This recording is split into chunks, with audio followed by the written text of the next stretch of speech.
This story is true. Every detail you are about to hear is documented.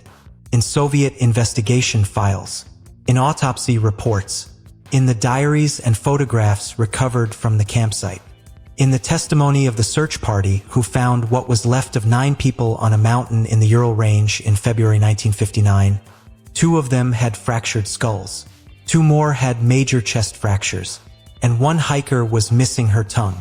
Soviet investigators listed the cause of death as a compelling natural force, and abruptly closed the case not even a month later. That was their official explanation. A compelling natural force. They did not say what the force was. They could not say what the force was, because they did not know. The Russian government reopened the case in 2019 before quickly closing it once more. Questions remain.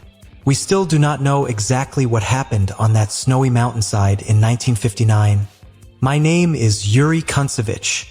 I was 12 years old at the time. I attended 5 of the hikers' funerals. I later became the head of the Dyatlov Foundation in Ekaterinburg. I have spent my entire life trying to understand what happened to these 9 people on Dead Mountain. I have read every document. I have spoken to every surviving witness. I have walked that mountain myself in February, in the same conditions, at the same time of year. I have stood on the slope where they camped and looked at the treeline below and tried to understand what they saw or heard or felt that made them cut their way out of their tent without stopping for their boots. I have never found an answer that satisfies me completely. What I have found is the story, the complete story, the story of 9 people who were exceptional at what they did, who went to a mountain called Dead Mountain in February 1959, who made camp on its eastern slope, who wrote jokes in their camp newspaper that evening, who were dead by the following morning. This is that story. This is what happened. And this is what nobody has ever been able to fully explain. I have been telling this story for 60 years, and every time I tell it, I still cannot explain it. I need to tell you about the 9 people before I tell you what happened to them, because this is not a story about statistics, not a story about bodies found in the snow, not a story about injuries and autopsy reports and radiation readings. This is a story about 9 specific human beings who had lives and families and futures ahead of them, who loved winter hiking the way some people love music or painting or mathematics, who were extraordinary at what they did. Igor Alexeyevich Dyatlov was 23 years old. He was a radio engineering student at the Ural Polytechnical Institute. He was the kind of person who other people naturally follow, not because he demanded it, because he was worth following. He was careful. He was competent. He was generous with his knowledge. Younger hikers sought him out because hiking with Igor Dyatlov meant learning something. He had organized this expedition himself, had planned the route, had chosen the team, had done everything right. Everything that years of experience in the Ural Mountains had taught him to do. He had told his sports club that he would send a telegram when the group returned safely. That telegram was never sent. Zinaida Kalmogorova was 22 years old, one of 2 women on the expedition. She was known among the hiking community for her endurance, for her cheerfulness in difficult conditions, for the way she looked after the less experienced members of whatever group she was part of. People who hiked with Zina always said the same thing afterward, that she made hard things feel possible. Ludmila Dubinina was 20 years old, the younger of the 2 women. She was studying economics. She was fierce and determined in the way that only 20-year-olds can be. On a previous expedition, a hunter had accidentally shot her. The wound was serious. The sensible response was to wait for rescue. Instead, she got up and skied 50 miles to the nearest clinic because she did not want to slow her group down. She was 20 years old. Rustam Slobodin was 23, a mechanical engineer, known for his physical strength and his quiet dependability, the kind of person who never complained, who simply did whatever needed doing, who was always there when something was hard. Yuri Krivonischenko was 23. He worked at a nuclear facility after graduation. He was one of the most experienced members of the group. known for his sense of humor, for the way he could lift the mood of a group that had been struggling. Yuri Doroshenko was 21. He and Krivonischenko were close friends. They shared a sleeping bag on cold nights to conserve warmth. Alexander Kolevatov was 24, the oldest of the students, described by everyone who knew him as a true altruist, person who did not seek attention, who quietly made the success of every expedition possible through unnoticed work and unassuming generosity. Nikolai Thibault-Brignol was 23, of French descent. He had a distinctive name in a country of distinctive names. He was described as lively and warm, as the kind of person who made a group feel like a group rather than just a collection of individuals. And Semyon Zolotaryov, the oldest member of the expedition, 38 years old, a sports instructor. He had joined the group at the last moment when another member dropped out. He was the outsider, the one who had not grown up with the others at the institute, the one they were still getting to know. He had survived the Second World War. He had survived things that those 20-year-olds could not imagine. He had come through all of that and built a life, and now he was on a mountain in the Ural range in February 1959. And he did not come home. 9 people. 9 specific, irreplaceable human beings. Gone from a mountain called Dead Mountain on the night of February 1st, 1959, and nobody has ever fully explained why. The journey to the mountain was not easy.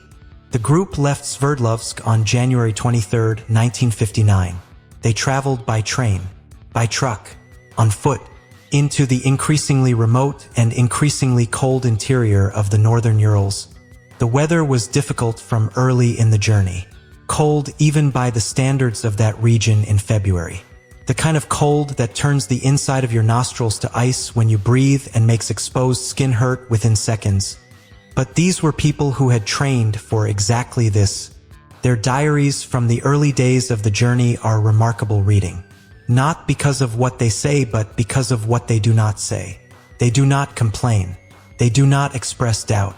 They document the journey the way professionals document any challenging task. Factually, carefully, with the occasional note of humor. On January 28th, one member of the group turned back. Yuri Yudin. He had knee and joint pain that was making the hike impossible to continue. He made the decision to return to the last settlement before the wilderness began. He said goodbye to his friends. He turned around and walked back. He would spend the next 54 years trying to understand what had happened to the people he walked away from. He died in 2013 without ever finding an answer that satisfied him. The remaining 9 continued into the mountains. Their progress was slower than planned. The weather was worse than expected. The terrain was more difficult than their maps had suggested, but their diary entries remained positive. They were where they wanted to be, doing what they had trained to do, with people they trusted. The last photograph taken by the group shows them on the slope of Kolotsyakal in the late afternoon light of February 1st, 1959, setting up camp, working together with the practiced efficiency of experienced hikers, smiling in some of the frames, the particular happiness of people who are tired in a good way, who have worked hard and earned their rest. That evening they set up their tent on the eastern slope of the mountain. Igor Dyatlov made the decision to camp on the open slope rather than descend to the treeline. It was a professional judgment. Camping higher meant they would lose less altitude and make better progress the following day. It was not a foolish decision. It was the kind of decision an experienced mountaineer makes. They made dinner. They wrote in their diaries. They produced the last edition of their camp newspaper, the Evening Otorten. They were warm and fed and together. At some point in the night, something happened, something that nobody has ever explained. The first sign that something was wrong came weeks later. The sports club that Igor Dyatlov had told he would contact on his return did not hear from him by February 20th. This was not immediately alarming. Expeditions in difficult terrain often ran behind schedule. Dyatlov was experienced. He knew what he was doing. A few days' delay was not cause for panic, but a few more days passed, and then a few more. And the silence that came from the mountains was the kind of silence that experienced people recognize. The kind that is not about scheduled delays. A search party was organized. They set out into the mountains following the route that Dyatlov had filed with the Sports Commission. Following the trail of footprints and campsites and the small markers that experienced winter hikers leave for exactly this purpose. So that, if something goes wrong, someone can find them. On February 26th, they found the tent. What they found when they reached it stopped the search party where they stood. The tent was standing, still in the position Dyatlov had erected it. Still in its place on the eastern slope of Dead Mountain, but it had been cut open, not from the outside, not by someone trying to get in. From the inside, someone inside that tent had taken a knife and sliced through the fabric.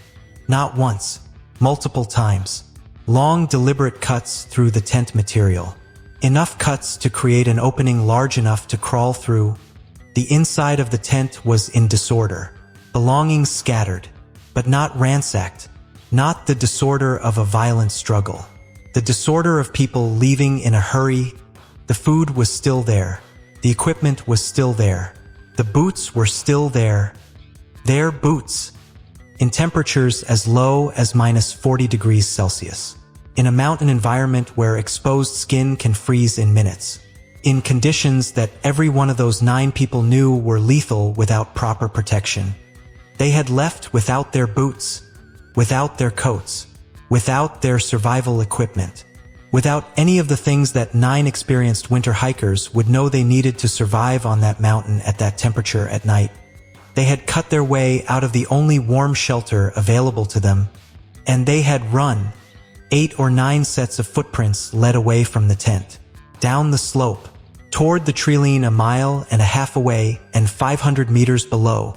The footprints told a story of 9 people moving together, not panicking immediately, moving with some purpose, moving toward the treeline where there would be wood for a fire and some shelter from the wind, but moving without stopping to dress properly.